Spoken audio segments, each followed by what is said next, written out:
It's my honor to introduce Ambassador Robert Pearson, who will lead the next discussion.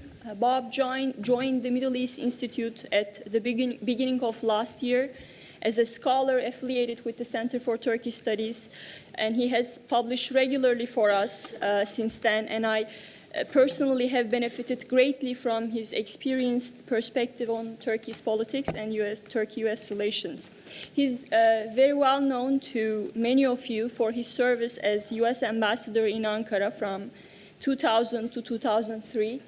Educated in the law, he entered government through the US Navy, where he served as a judge advocate general, and his long diplomatic career included service in Asia and the Pacific, in France, at NATO in Brussels, and in Washington.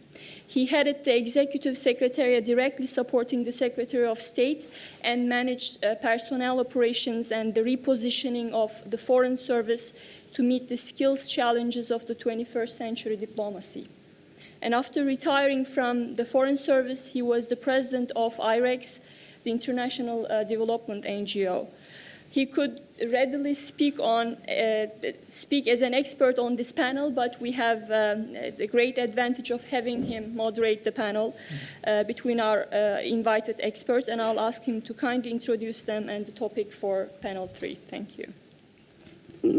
Thank you, Gönül, and thank you, everyone, for being here and what I think is going to be a very interesting discussion this morning. So we're turning from the discussion we had in the first panel to the dynamics of Turkish developments after the July 15th attempted coup, now to an external perspective, Turkey's relationships with the EU and with the United States. And I think that we could not have chosen a better selection of individuals to address this. And I'm going to ask the individuals to speak in the order alphabetically that we have on the panel.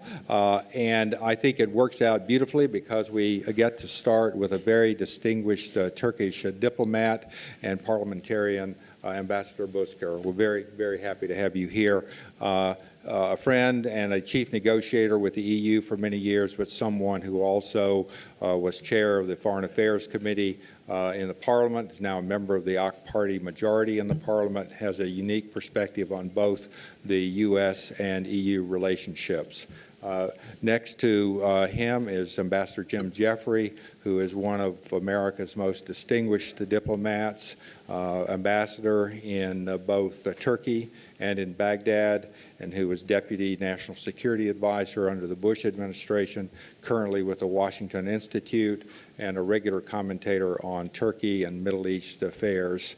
We're very happy to have you here as well, Jim, to give us the U.S. perspective on U.S.-Turkey relations. And next to Jim is Christine Vicini. Caroline Vicini. Caroline is a distinguished diplomat with the EU Commission here, and she is responsible for all of you who might be familiar with the work of what a deputy chief of mission does.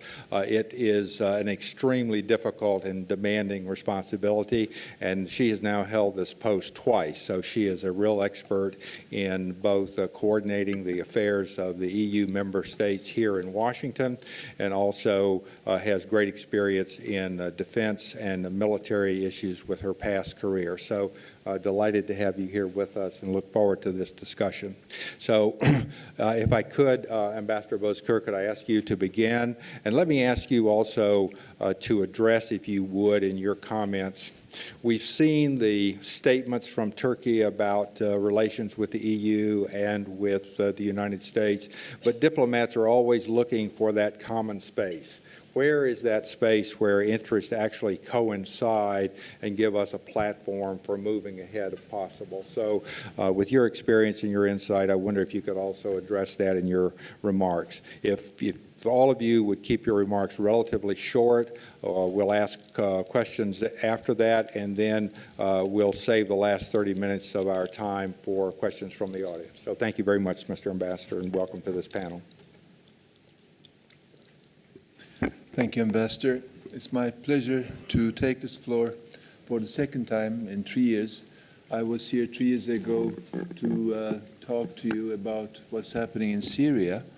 Now it's a different platform, and I'm very happy and honored to be in this very prestigious group to share my views. Of course, I would concentrate first on the Turkish-EU relations, and I will divide this into two, before 15th of July and after 15th of July. There is a big difference. So let me first start with before 15th of July, coup d'etat, how it was, what happened. Turkey has applied to the European Union in 1959, immediately after the Rome Treaty was signed in 1957. So it shows how stubborn, how decided, how tolerant, and how patient Turkey is to continue this relation for more than 55 years. So I think there has been ups and downs, but it has always been for Turkey, the Turkish Republic, the target to join the European, whatever it was, European Economic Community, European Union, and it has been the strategic target. It is the strategic target to join this successful gathering. But of course, with the AK Party government in beginning of 2000, I think that we have seen most of the reforms come into life. I am a witness of that, as I have been a top-level bureaucrat and then the Minister of EU Affairs. The third day after AK Party came to power, the first meeting we had was on how Turkey will join EU, what should be done, which reforms we can do. So, and this president of Turkey today was the head of the party, was not the prime minister because because of a court decision he couldn't be elected. But during the time between 2002 and today, this EU process, this relation gave Turkey the possibility to make important political reforms. We changed 2/3 of the constitution. We have a new civil code. We have a penal code. We have the obligations law, and every important pillar of a judiciary system has been changed. We started with amendments, then we said it's not enough, so we introduced new laws, so that in 2004, we surprised the European Union because many people, many countries thought that Turkey will never finalize the political reforms, and it will be the main argument for Turkey not starting the negotiations. But we surprised the European Union by, with the European Union terminology, sufficiently fulfilling the political criteria that Turkey started negotiations. But the negotiation system was changed for Turkey. We didn't have opening benchmarks, closing benchmarks. So all the system was changed in a way to slow down Turkey's negotiation process. But again, we surprised with a new mechanism.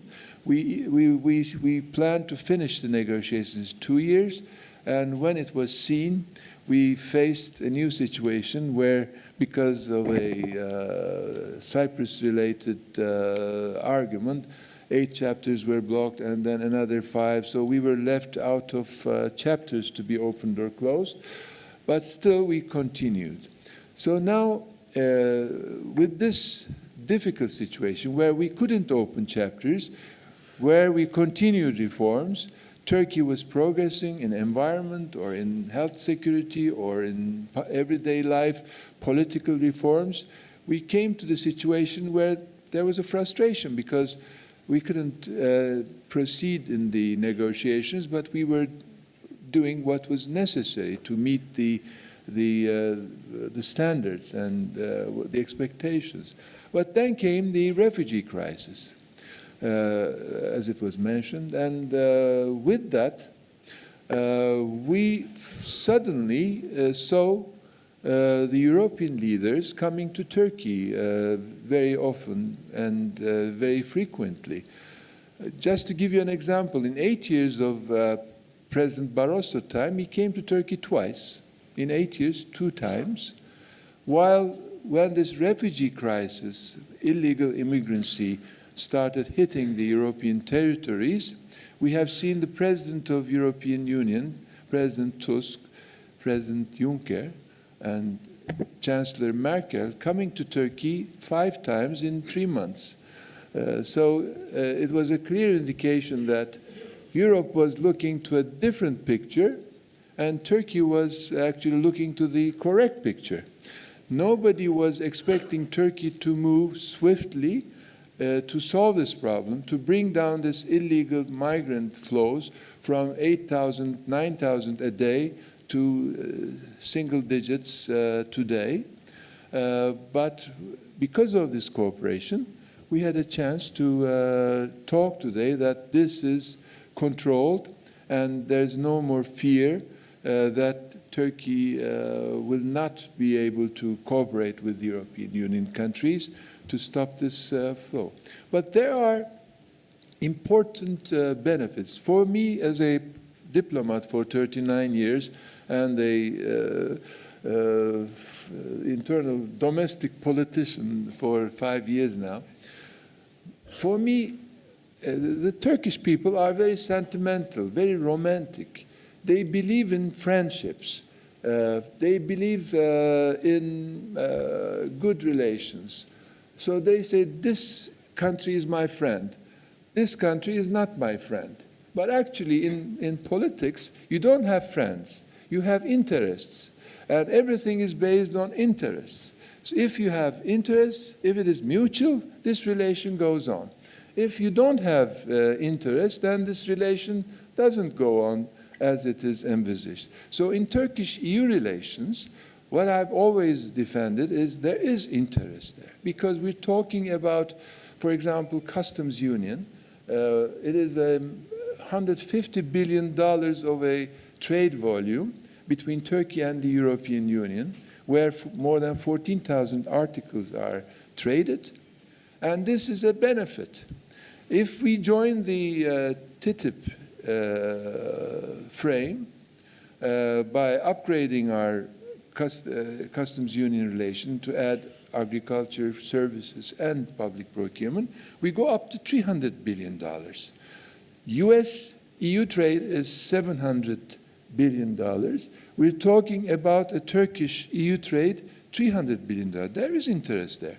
Young population, it was something which is considered as a disaster. Now it's an advantage. Turkey has a young population. Markets, with the economic crisis, which hit the US and the European Union, Turkey actually tripled all the figures. We're talking about, even today, 4% growth, 4.5% growth, where minus 3% growth becoming minus 2.5% growth in a European country is considered to be a success story. We're talking about energy lines secure to reach Europe. So Turkey has this, and there are benefits there. So that was the position until the 15th of July. Unfortunately, after this coup d'etat, which has been really organized by a clandestine, illegal, unexplainable group of what we call terrorists, which was headed to overthrow the government, overthrow the president, and really change the democratic flow, the constitutional situation in Turkey. The Turkish people, as it was mentioned previously, cannot understand why for 45 days we were left alone in Turkey without any visit, any solidarity statements, while meanwhile the third day, fourth day, the traditional questioning was directed to what is going to happen to human rights in Turkey, what's going to happen to media in Turkey, while we were trying to not die from a coup d'etat. where all the institutions, the military, the judiciary, the police, the universities were infiltrated, and it's like a cancer surrounding the body, and we were trying to overcome this. Nobody was with us, and everybody who came to Turkey starting September said, oh, after coming to Turkey, we saw the real situation. So this is really a broken heart story, and even if we say it or not, we will always remember this for perhaps decades, because at the time of difficulties here in the United States or in Europe, we were there the second day. We joined the French people for solidarity after the Charlie Hebdo attack, or whatever happened anywhere in the world, in Europe, we were there. This is unexplainable. Why for 45 days nobody was with us is a difficulty. So from now to the future, the interest continues. So we do not have any intention to stop this operation, to shoot at our own foot, or to kill the fly with a pistol on the window. This is not our policy, but this is a two to tango. So the public opinions are valid in Europe or in the United States or in Turkey. So if there's remarks from the parliament saying we should stop these negotiations with Turkey because they are fighting with this coup d'etat remnants too hard, is too much, so they should act more politely. They shouldn't trial so many people at the same time. This is not going to work. If we lose the public opinion, then everything politics is based on public opinion. You get your votes, you get your messages, you do whatever according to your mandate given in the elections. So it happens in every country the same way. So I'm sure the best way is to talk to each other. People who criticize Turkey must come and see how the parliament was bombed, how the presidential palace was bombed, how the bridges were captured.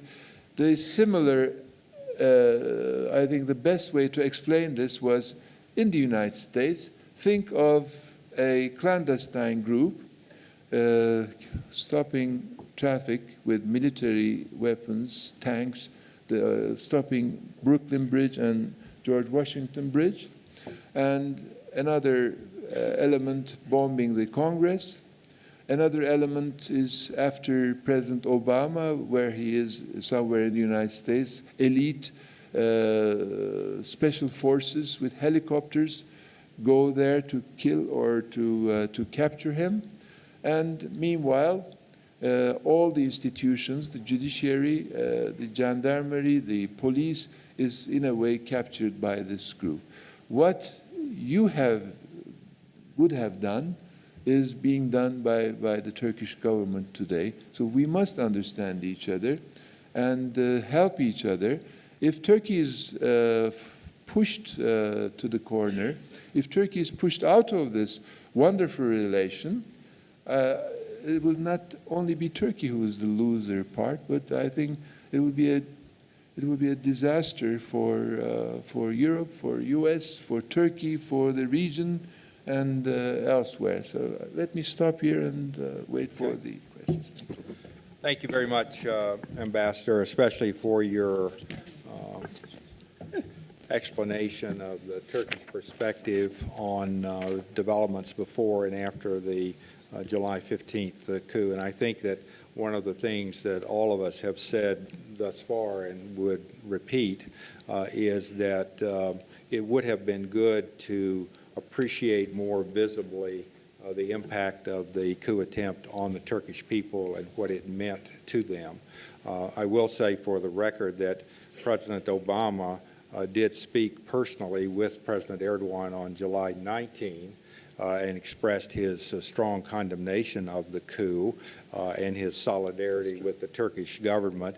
And I also recall that when the two leaders met in China on September 4, that President Erdogan thanked President Obama for his help in building a partnership with Turkey and looked forward to better ways to work together. So I hope that that provides whatever the rhetoric is that seems to be out in the public arena, some platform for moving ahead, especially with the point that you made so well on common interest. Jim, if I could turn to you next. It's no secret what the top three are in U.S.-Turkey relationships. The Syrian war, the request by the Turkish government for the extradition of Fethullah Gulen, and of course the American eye on domestic events in Turkey. Of course, you're free to add to that list if you'd like, but we'll start with that list. And if you could give us perspective from Washington, and also responding to the question I asked Ambassador Bozkir as well, where is the common space where Turkish interest and American interest could find a home and be comfortable so that these two great countries could move forward? Thank you very much. Thank you, Bob. And wow, it's fun to be on a panel. I think this is the first time I can remember here in Washington and place elsewhere. We're all career diplomats or ex-career diplomats, and two of whom I've worked with. But I'd like to thank the ABIT Stiftung and particularly the Middle East Institute for putting this thing together. This is terrific, and boy, it's trite to say it's timely because it really is. Bob, I'm going to tackle your question, particularly the second part of it, common ground, by taking a step back. I don't think it's all that helpful to come up with ways to work together, policy suggestions, or even to inventory the issues and problems and cooperation without figuring out what the common ground is and thus what the background is. So given how important this relationship is, and given how complicated it is at the same time, let us then take a step back and look at what I would call the structural and conjunctural developments that have impacted this relationship and so much more in our world. Starting with the structural, we're dealing in Turkey with the most dramatic political, almost revolution since Mustafa Kemal Atatürk's time, with the advent of the AK Party and the dominance of the political scene by former Prime Minister, now President Erdogan. We've seen nothing like this since the 1920s and 30s. While we can debate in which direction he's taking Turkey and how far he's taking it, there's no doubt that he's in the driver's seat and that this is a somewhat different Turkey in many respects than the Turkey that we have been used to dealing with since the Korean War. The second structural change is the environment in which these relationships are carried out, primarily the Middle East, and that is we've replaced, as the Middle East Institute has cataloged for many years, the long list of knowable, somewhat manageable crises and dysfunctionalities with now unknown, unmanageable crises and dysfunctionalities, and none of us know where this is all going. And in the middle of it, we have Turkey. The third structural change is one that impacts us in the United States, but also our friends in the EU, Germany, and elsewhere. And that is the world that we have formed our minds around since 1989 has been shattered. The West is not ascendant. Democracy and freedom is not spreading unchallenged around the world right now. And the idea that, to put it more bluntly than Niels Anand put it, there's no military solution to anything is proving to be all too tragically wrong. And we're having a hard time, we being the United States, Europe, some of our allies elsewhere, in trying to adjust to that change. And the poster child for this is the Syrian conflict with all of its manifestations, but there are others. So, conjuncturally, that is clear and present problems, we've got two that simply magnify these underlying difficulties and make it really, really hard to come up with common policies on anything. The first is the 15 July attempted coup, which I think, as others have commented, is like in Turkey the 9/11 that occurred in the United States. Echoing Ambassador Bozkir's remarks, Bob Pearson was the ambassador and I was his deputy right after 9/11, and boy, we saw how quickly and how dramatically Turkey supported us. And the difference is dramatic and underlines all of the problems in the relationship. People didn't respond because they weren't sure what had happened.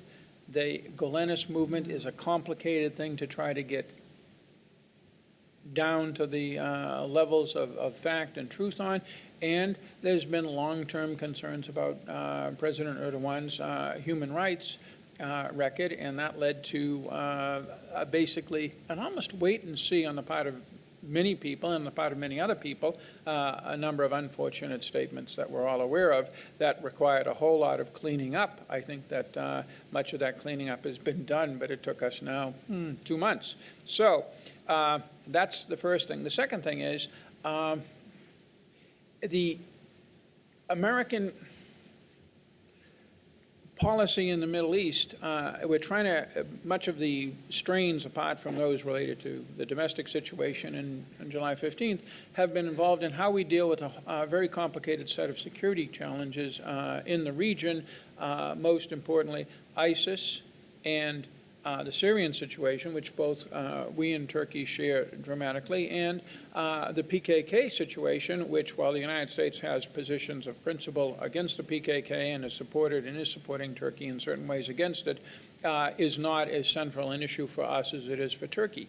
And the problem is that much of our dialogue with Turkey in this regional security realm has been, when are you going to get it and get on our train? We have our priorities, and you're not listening, and you're not doing what we want you to do. The problem is, not only does Turkey have different priorities and different interests, our train has just ran off the tracks. I mean, look at what you've heard in the last few days from our own administration and the analysis and the op-eds on our Syrian policy. We really don't have much of a policy to offer the Turks to get on board too right now, and we're searching. Even with ISIS, I think that we are, in a very messy way, moving forward in Iraq, in Syria. We still don't know who our infantry is going to be to take down the ISIS state in its core Sunni Arab heartland in and around Raqqa. So, having summed up this happy general situation, very quickly, the specific diplomats are supposed to be optimists. Yeah, I mean, I think, was it Mr. Taspanier who's pointed out, or somebody in the last thing, that this is the best ally, or one of the best allies we have in the region right now, and it's a country that is all in all not unstable, and it is economically doing well. It's got a strong military, despite the people removed. And look at the rest of the region. So I'm optimistic. A few things. First of all, that we're going to have to look at. The most important security problem that we and the Turks, and I was just in the region, the Israelis, the Saudis, and other leaders are focused on and need an answer to, and without this answer, we're still going to have friction and misunderstandings between us, is what to deal with the most pressing or the most important strategic danger in the region. And this is not Jim Jeffrey. This was General Lloyd Austin, as CENTCOM commander before the Senate Armed Services Committee back 8 months ago, which is the growing Russian, Iranian, Syrian alliance and its impact on the region, because it has just ticked up to an even more dangerous level in the last few weeks with the essential rejection of the Kerry peace plan.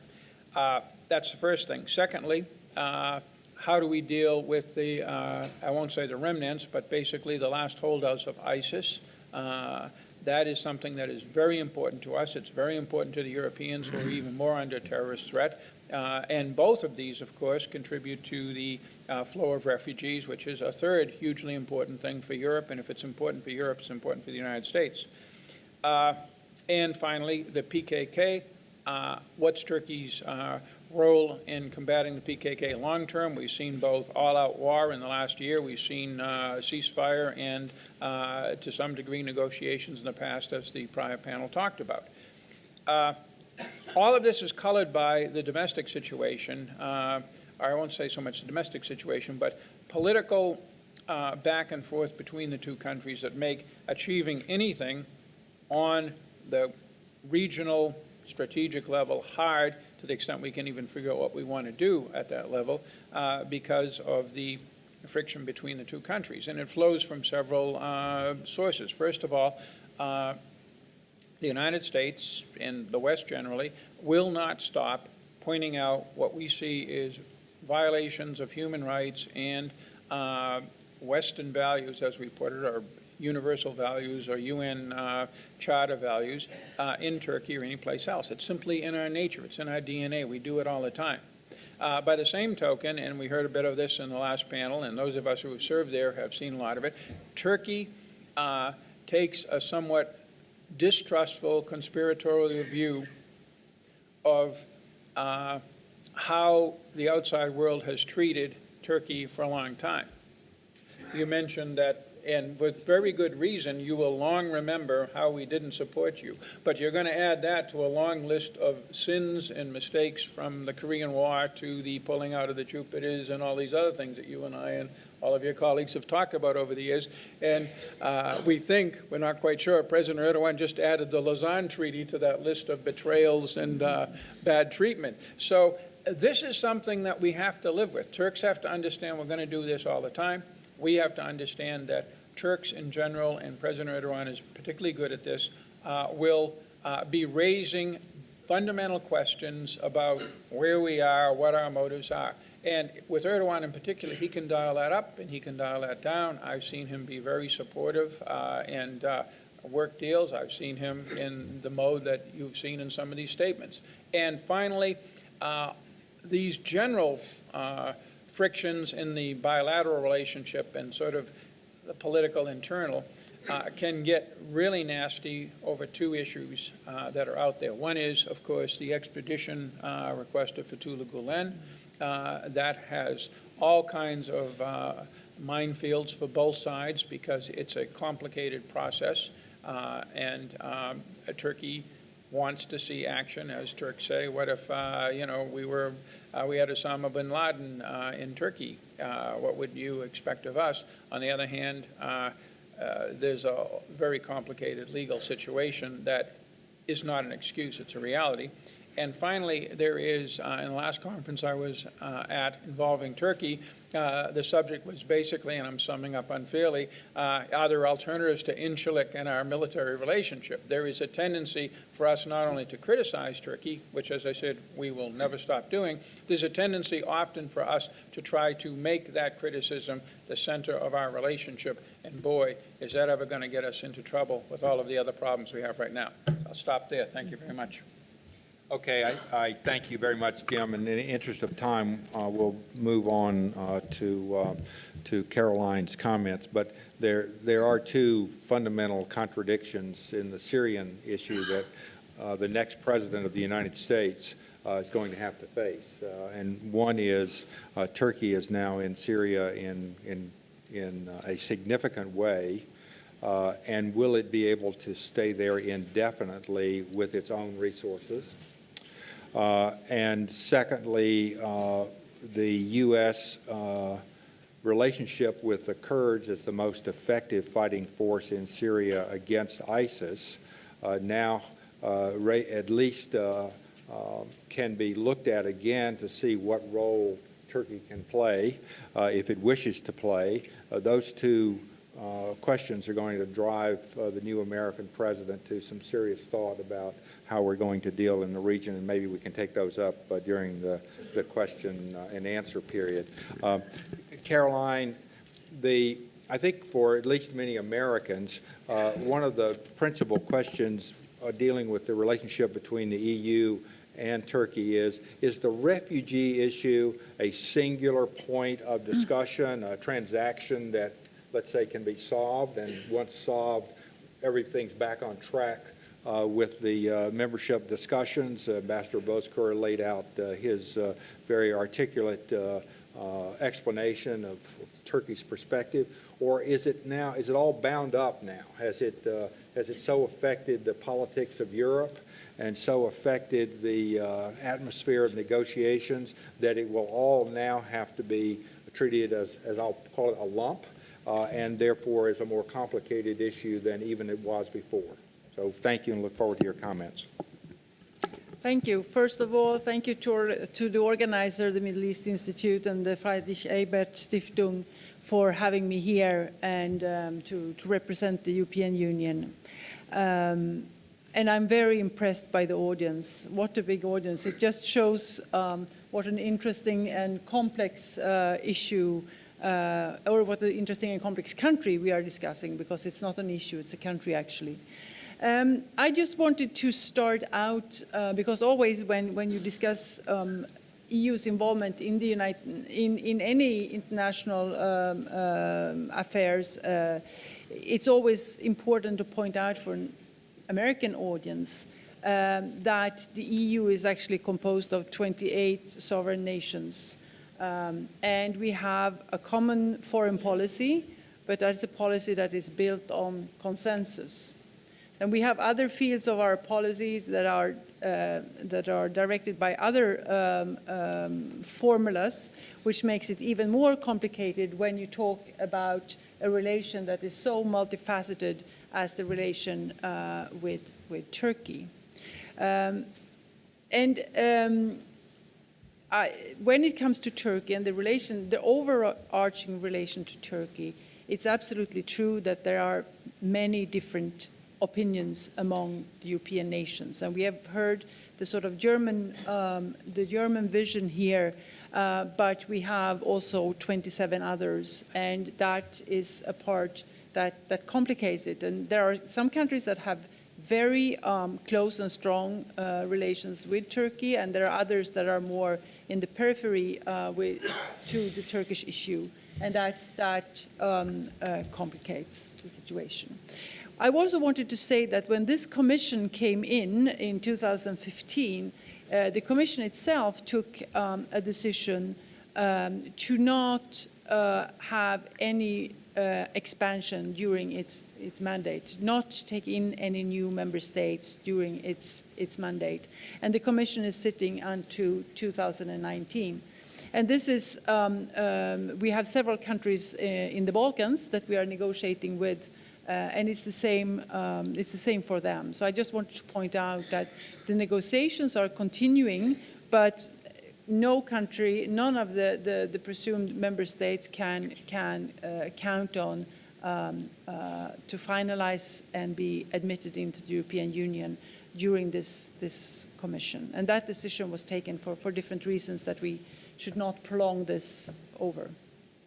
Coming to the refugee issue, I just wanted to say, it was said here earlier on Syria, that the EU's main interest when it comes to Syria is the refugee situation or the refugees. I think that's wrong.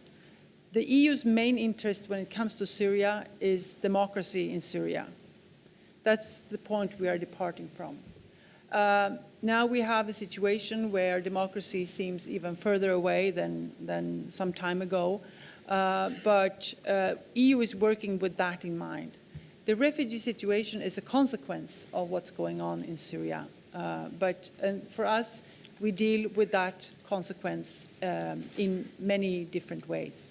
I shouldn't hide that the high number of refugees that arrived in Europe during 2015 and the beginning of 2016 has put a huge burden on Europe, and it has. But I think that's something we can deal with. But it has created political tensions and tensions between member states and within member states. it's a situation that is multifaceted and that the Commission has tried to handle in a pretty structured way. It started quite early, actually. The first decisions on how to handle migration crisis came already in April, May 2015. It wasn't that we started in August with this. But it is complex, and while we have moved forward, it's not at all an ideal world. Coming to the relation with Turkey, and if this is sort of become a fundamental part of it or not. I think our relation, as has been described, it goes back to a very long time. Turkey is a very big and very important neighborhood country. If Turkey would be let into Europe, it would have been the biggest member state. So it is a state that has also some complex relations with a couple of our own member states, and which has sort of colored the relation. It's true that the negotiations have been going on for a very, very long time over the Turkish membership, and it also has different aspects to it, but it's quite clear that when it comes to become member of the EU, there is no fast track. There is, the acquis is huge, it's complicated, and you have to fulfill it. The Copenhagen criteria are there, they're fundamental, and they will not be tampered with. And that is sort of a clear message that Turkey knows and understands. With the refugee crisis, it was a question of not only keep the refugees in Turkey and not allow them to come to Europe. The agreement with Turkey was fundamental in many other ways. It was a signal out in the system, and I don't know how much migration have been discussed here today, but it wasn't only Syrians that came through Turkey. It was Afghans. It was Afghans that had been in camps in Iran for a very long time, for example. It was Afghans that had no economic possibilities anymore in Afghanistan because the US withdrew its troops, which in a way took away an economic market in Afghanistan. There were people from Pakistan, from Bangladesh, that came through Turkey because they saw that Europe didn't have any border control anymore, that the door was run down into Europe, and there was a market for people smugglers in Turkey, a very flourishing market, and it was an easy way to get to Europe. The Syrians made up maybe half of the total refugee flow. So it was very important to send a signal back into the system that the door to the EU was closed, and that we would handle the refugee flow in another distinct way.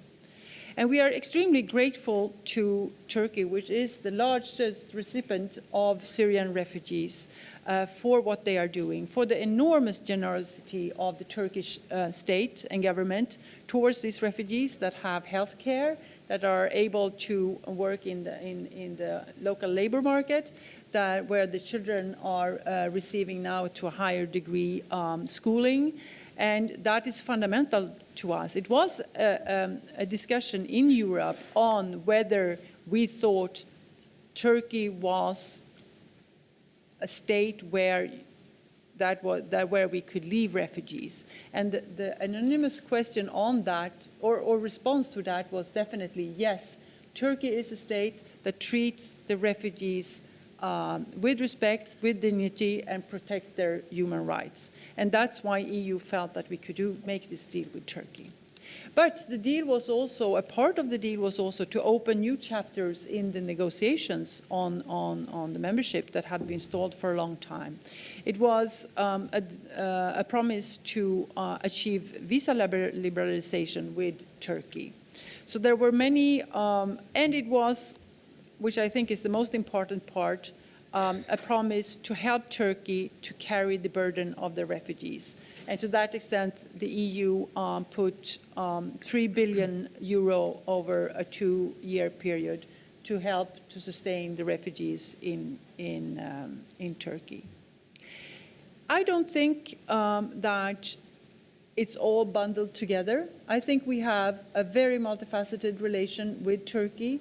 I don't think the refugees is something that has influence over, for example, how we would like to expand the customs union with Turkey, or how Turkey we can help Turkey to benefit from other trade agreements that we are concluding, etc. It's not a part. We have a political discussion with Turkey on many issues, the Middle East and many other relations. I don't think that is influenced by the refugees either. I think what we all will have to see is how long is this war going to go on, and are the refugees going to be sort of an integral part of the Turkish population, or which I think we all hope will not be the case, because we hope that they will be able to go back to Syria one day. But I don't see the relationship stand or fall with the refugees, although it's a very important part today due to the political situation in Europe. Okay, thank you very much, and thank all the panelists for their very excellent remarks. I'm going to open the floor now for questions, but first I want to take the moderator's privilege of asking one as well, and that is that my observation often is that rhetoric is really getting in the way, and diplomats, since we're all professionals up here, we can't point the finger at anyone else.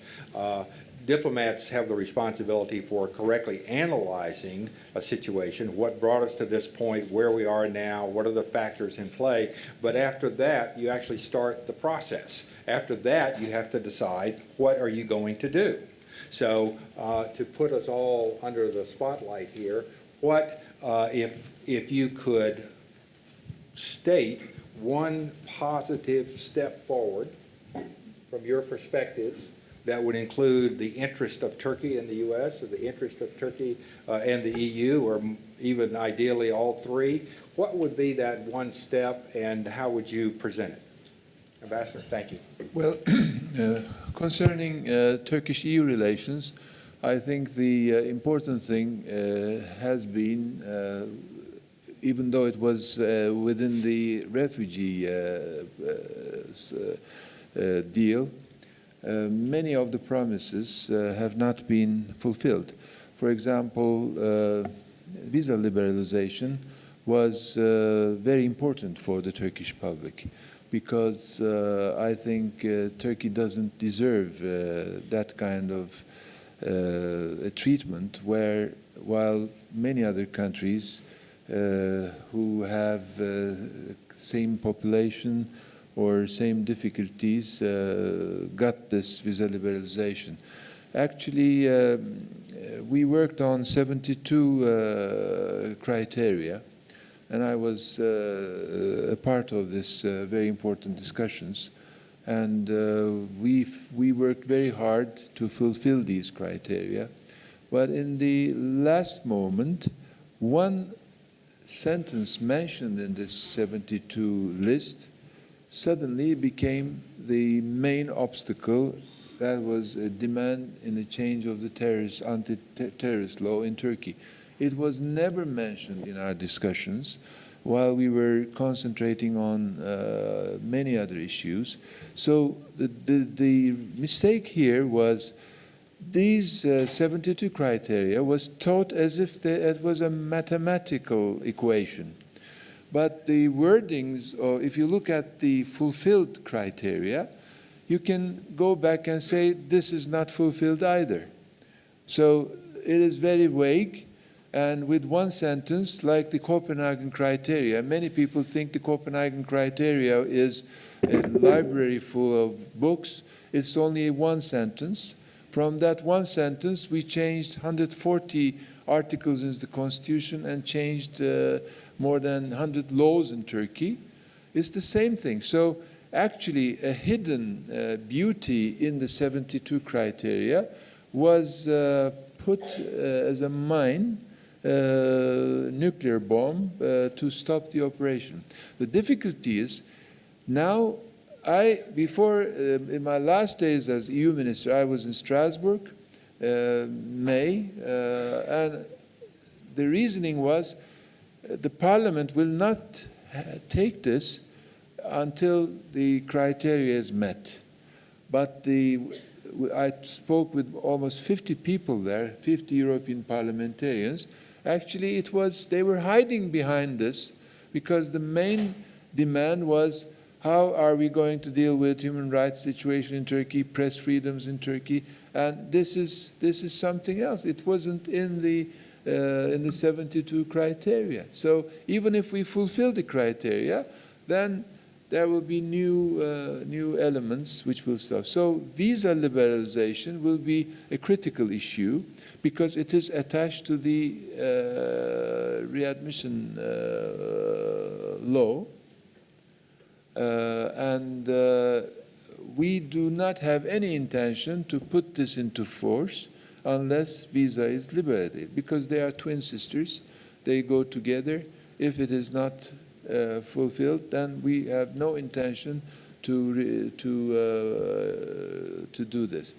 In the U.S. relation, the same critical issue is Fethullah Gülen, because we know the legal system in the United States.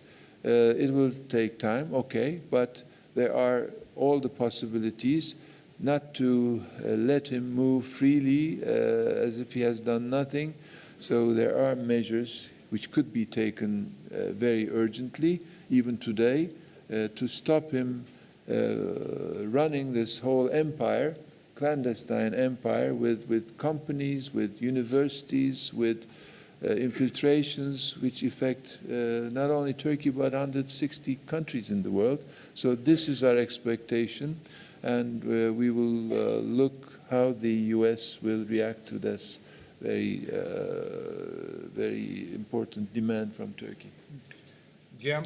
Bob, I've got good news. I think that we can tweak the relationship in the immediate future in 3 ways, one of which has just been suggested, and get things back on a better footing and buy us time for these really big issues. The really big issues will involve the ultimate status of Fethullah Gülen, the situation in Turkey, but in particular the very difficult situation in Syria, where we have to eventually, or probably the next administration, take really tough decisions that will involve inevitably Turkey and Turkey's existential security.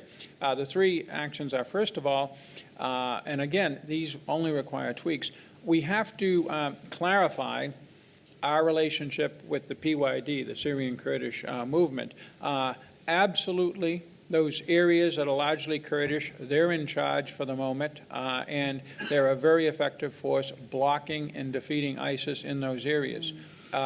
Their ability to strike out on an offensive operation with high losses against the Sunni Arab heartland of ISIS in Syria is highly questionable.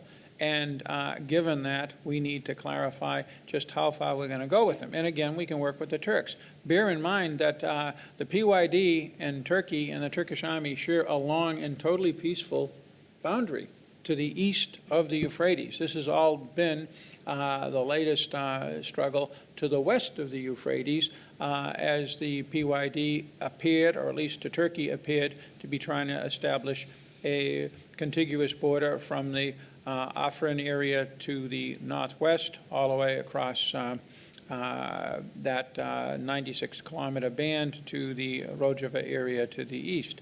The second thing is, we have been debating for 4 years a no-fly or no-go or safe zone in northern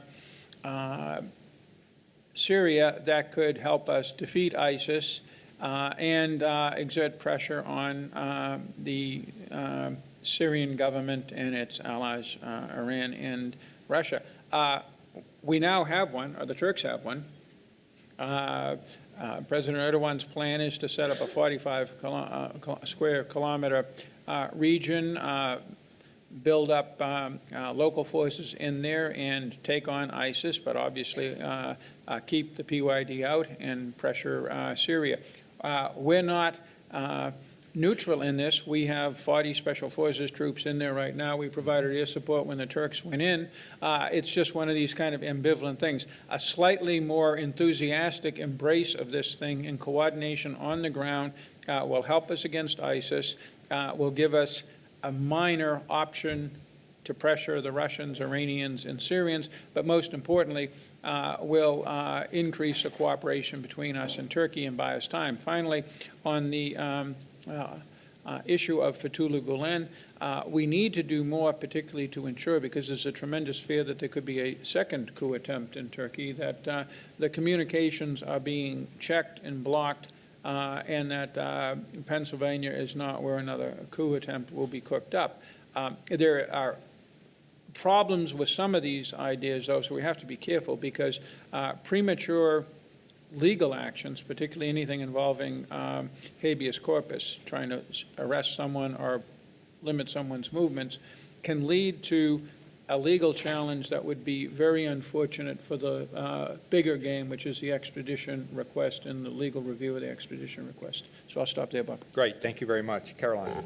Yeah, it's funny, as Ambassador Bozkir said, I think we are in agreement. I think the most important thing that could really happen is that the EU would be able to give visa freedom to Turkey. I think that would have a very positive effect among the population, the Turkish population. I think it would be extremely appreciated. It would change a lot of the popular view on the EU, maybe not the government's view or the elite's view, but on a more popular level, definitely. That was also, I think, the most difficult part for the Commission to take when they constructed this deal with Turkey, was to offer visa freedom to Turkey, because in a situation where Europe and the people in Europe felt already overrun by immigration of all sorts, not only refugees, but also economic migrants, even intra-EU migration. You know, the Brexit discussion was a lot about Poles and Lithuanians and Estonians and others that came and took British jobs. And this is completely legal under our system, that they can come and live in Great Britain. But in that atmosphere, to also open up for visa freedom with Turkey was a quite bold step from the Commission. Having said that, yes, you are right. There was 57 benchmarks and 72 even, 72, okay. And it fell, or it hasn't fallen yet because the discussions are ongoing, but it is a part that is on how Turkey's terrorist laws are constructed and how they're applied. And that is, of course, goes to the heart of the situation that we have. We share that situation with the US. We will not stop to point out the importance of human rights. And that is not something that we are going to compromise on. That's not going to happen. It's not possible. So, and when the HRVP Mogherini, EU's sort of foreign minister, and Commissioner Hahn, who is responsible for EU's neighborhood and our policies there, were in Ankara just a couple of weeks ago, actually the Turkish government said, we cannot fulfill these benchmarks. We don't want to fulfill these benchmarks now, because of the situation we have after the coup. So there was actually an agreement between the EU side and the Turkish government that we cannot move forward on this agreement on the visa liberalization. Okay, on that happy note, we're going to open the floor for questions. We'll take 3 questions at a time. Please identify yourself. And please make it a question. And so I will start here at this table. I'll take somebody in the middle, gentleman back there with the tie. Yes, you, sir. And was there someone in the back? That gentleman right there. Can you see back there? Okay. Right there. Yeah, you. Yeah. Okay. Can you take the mics? This gentleman will start. Thank you. Bill Park, King's College, London. The UK has probably been one of the most steadfast supporters of Turkey's membership of the EU. There's a number of reasons for that. We don't have the scale of immigration that Germany has. We don't have a Christian democratic tradition, which tends to equate Europe with Christendom. Even Boris Johnson, just a couple of days back, reaffirmed Britain's support for the membership of the EU that the UK is about to leave. I wonder whether the UK leaving the EU shifts the balance within the EU to such an extent that it will be very difficult to resurrect the levels of support for Turkish membership in the future that it's been possible to generate in the past. And I'm thinking in particular of the remarks about Gerhard Schröder that were made earlier when he could rely on British support. So my question is, what might be the impact of UK's exit from the EU on the prospects for Turkey's membership of the EU? Thank you. Okay, thank you. Yes, sir. Second question. Yes, thank you. My name is Ron Linden from the University of Pittsburgh. I want to give the panelists an opportunity to be optimistic and also to add to their list of things that could be done by raising a topic that has not come up yet. I wonder if, given the pressures on Turkey, the pragmatic turn of diplomacy, and the needs of all the participants, this might be the moment where there could be movement on negotiations on Cyprus, which might lead to a unification of Cyprus and improvements in the lives of people on both sides of the dividing line and the removal of a key issue between Turkey and the EU. Might this be the moment for that? Thank you. Okay, thank you very much. This gentleman back here, just behind the lady in red. There you are. Thank you. Thank you so much. First of all, it's great to see somebody here, like your panelist, who is not against Turkey at the Turkish conference. Could you identify yourself, please? My name is Volkan Bozkir, and to hear real opinions about the Turkey, not just against the Turkey. Could you Turkey. identify the organization that I am from Fulbright Institute. Thank you very much. So my question is, all the ambassadors mentioned that there is a Turkey-U.S. relationships having difficulty. Recently, the main point is the Fethullah Gulen. How can possible continue the Turkey-U.S. relationships smoothly and strong ally while this cleric imam here dealing and making all against the Turkey-U.S. relationships? Is there any national security issue that ambassador sees at this point or not? Thank you very much. Okay, thank you very much. Okay, we'll take those three questions. And the first question is, does the Brexit affect the balance within the European Union with regard to the negotiations on Turkish membership? Or should we? Yeah, you can all of you may answer absolutely as you wish. These are questions for everybody. First of all, we do not deal with countries, individuals, but look at the mainstream. UK has been a staunch supporter of Turkey in the EU negotiations and in its wish to become member. But it changes from leaders in countries how that country reacts. I remember Tony Blair period when we had difficulty in 2004 and we were about to leave Brussels because all of a sudden new elements were imposed. Tony Blair came into our room. President was Prime Minister at that time, and he was accompanied by Berlusconi, Schröder, and some others. So we remember that a person actually made history there, or in a way, imposed his country's situation for a good result from there. But afterwards, we didn't see UK as strongly with us, because when 8 chapters were blocked, it was a unanimous decision, and UK was in it. So it was UK who supported the start of negotiations, but UK was in also when that important decision was taken. Look at Germany. With Schröder, it was the locomotive. With Merkel, it was the brakes. So, but that's why we learn not to look at countries and persons, but look at how it develops. So if UK leaves, there will be other countries perhaps who support Turkey. Sweden was one of the biggest supporters.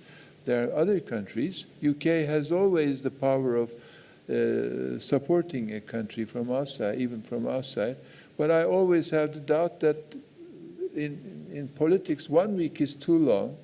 Perhaps UK will change mind and decide to stay there. And we will do whatever necessary to become member before UK leaves. So this is the Cyprus, if I may, sorry. Sure. Cyprus was an important question. Cyprus problem and Turkish-EU relations are like twin brothers, sisters. They are 50 years old, both of them. But what Turkey has done is to separate the two things. We have not allowed the elements which is necessary to solve the Cyprus problem to be transferred into the Turkish-EU negotiations, so that the Turkish-EU negotiations progress, but there will never be a chance to solve the Cyprus problem. It is because we suffered, we couldn't open chapters, we were blocked, it slowed down, that now we're talking about a positive situation in Cyprus, and I think it is the best ever level the two leaders reached in Cyprus. We're looking with hope that they will really finalize this deal, and we will look at a new state there where we will not talk about the Cyprus problem. It will be a good example to other difficulties in the world, like the Palestinian-Israel issue or whatever. So they will also think that if Cyprus problem is solved, any problem can be solved. Thank you. Caroline, you want to say anything on the Cyprus issue? Yeah, I want to say something also about on the Brexit. Yeah. First of all, of course, Ambassador Bozkir said that you will become members before Britain exit the EU, and that's maybe true. We don't know when this is going to happen. It takes its time. In London, they are working on their own vision of themselves in Europe when they are outside the EU. And as you might know, from the day the British government notifies the EU of Article 50 that they intend to exit, there is a 2-year negotiation that starts on. And until the very bitter end, until these 2 years are coming to an end, or it has been decided in consensus to prolong the negotiations, the UK is a part of all EU decisions as it is today. Certainly, there will be a different balance within the EU when such a big member state disappears, when and if. No doubt, and we will see it in many foreign policy issues. And the question is a bit, who is going to take up this vacuum? Who is going to, when Britain steps down, who's going to take their place? Is it one country? Is it several countries? And there, I think a bit of the fate of the policy on Turkey is also depending on who sort of fills the British shoes. On Cyprus, I do agree. It is an extremely important issue for the EU. To have this sort of conflict inside the EU is not a good thing. We are optimistic, and we are looking with confidence to Turkey, that Turkey will do what is upon Turkey to do when we come at that point. And we think that it will be a great benefit for Turkey, because with Greece becoming in the financial and economic situation that they are, Cyprus has lost its sort of market in Greece, and Cyprus is looking around for new markets and find Turkey to be one of the most interesting market for itself. So I think it will be a boost for both countries if this happens, which we really hope. Thank you. Jim, Fethullah Gulen, how can the U.S. and Turkey proceed? Or Yeah, could they proceed? I'm not optimistic. That's the wrong term, but I think there's a way forward.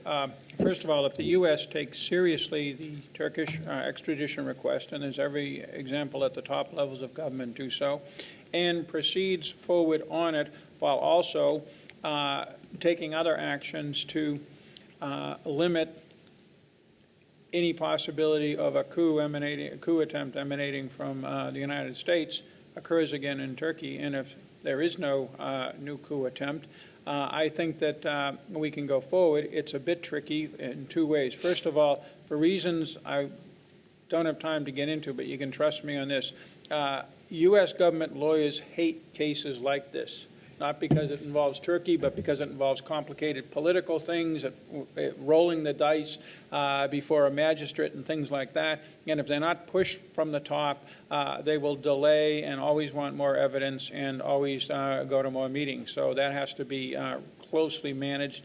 I think it will be, but it still has to be watched.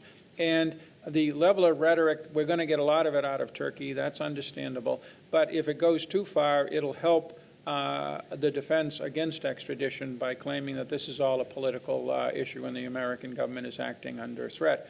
Very briefly on Cyprus, this is, as Ambassador Bozkir said, a really unique opportunity. The two sides in some respects have never been as close. A word of caution. First, there's a reason we have frozen conflicts all over the world, and this one's been frozen for 50 years. The success rate beyond Northern Ireland of solving these things is very low, so we shouldn't be overly optimistic. Secondly, one of the motivations is the gas finds both in Israel and in Cyprus. Together, along with a set of pipelines that are going up in Turkey and in the Adriatic, you have a whole new gas future for Europe. And that's good news, except that means that isn't good news for everybody. And I don't want to sound paranoid here. I wouldn't have mentioned this 2 years ago because everybody would have thought I was like George Romney in 2012 in the debates. Russia has an interest in perhaps this not happening. Okay, thank you very much. With the time constraints, I want to take two more questions, but I have two quick observations. One is that the U.S. and the UN have done great work on the Cyprus issue in the past, and I think if it is an EU-Turkey negotiation, I mean, at this point, but I do think that effort could be helpful again. And secondly, one of the problems that American lawyers face is that Americans knew within 2 hours in 9/11 who was responsible for the attacks. Osama bin Laden had been calling for such attacks. There was mounting evidence over a period of months that something was afoot. It was absolutely certain that he was the cause. If Turkey had a document or a phone conversation that was that kind of evidence, they would have produced it.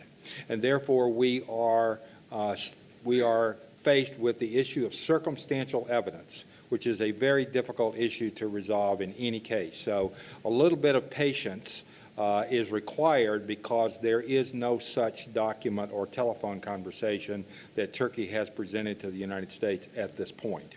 Let me take two more questions, please. This gentleman here at this table and the lady back there, yes. Okay? And then we'll close. Microphone for this gentleman, please. There you are. Thanks. Roy, my name is Roy Gutman. I'm a journalist in Turkey, but happen to be visiting Washington this week, and for the LA Times and Daily Beast and some other organizations. I just wonder, could Ambassador Vicini, could you explain exactly what the EU is demanding of Turkey in terms of modifying its terrorism laws? And Minister Volkan, can you explain exactly what it is that stops Turkey from making those modifications? Thank you. Okay, thank you. The lady just over here, yes, with her hand up. Can you make the labyrinthian journey back to her? Thank you. Thank you. Nisu Gören, University of Maryland. My question is for Ambassador Bozkir.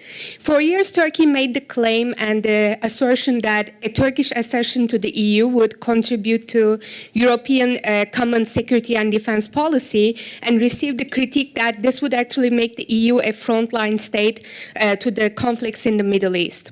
How do you envision the future orientation of Turkey's security policies, considering its quest for independence through the defense reform, and also its inward-looking with the military reconstruction following the coup attempt? Thank you. Okay, thank you very much. Okay, ladies and gentlemen, go ahead. Would you like to start? Yes, please, go ahead, Carolyn. Should I start? Yeah. On the terrorism issue in the visa liberalization discussion, yes, it's a question of who is labeled a terrorist, on what criteria, what kind of laws you have to deal with terrorists, how they can be maintained or detained, how they are brought to court. I think these are the questions we also ask ourselves, and we encourage the Turkish government to proceed according to good practice and the highest judicial standards with all the people that have now been labeled tourists or terrorists. Sorry, was maybe Freudian here. Who have been labeled terrorists and who are awaiting, hopefully, due process in the Turkish courts. Ambassador. So, concerning the requested change in the anti-terror law, actually we have made all the necessary changes in 2014, which brought the European terminology, clear and imminent danger, was inserted in the anti-terror law, so that it broadens it is a kind of a defense, and if there is no clear and imminent danger, you do not have the right to arrest or investigate anybody. So it is there. But the problem is, one European president who was a commissioner previously said, if there is political will, you will get it next day. If there is no political will, then they will say the size of your tomato is not fitting into the European tomato sizes. So it is here again, if we make the changes, if we take the German law or the French law and write it exactly how it is written in that law, then they will say, okay, but the comma is not there, so you should have put a comma there. So we have that difficulty. And we have to talk, and what the solution we found was bring the European Council into the picture, and there are committees in the European Council where we can, Council of Europe, where they can help the European Commission so that the Commission can say that this is fulfilled, but when it comes to the Parliament, we will face the similar situation, I'm afraid. So that is where we are. Jim, any last comments or thoughts? I'm fine, thanks. Thank you. Thank all of you for your participation. Thank our panelists, and thank you all very much.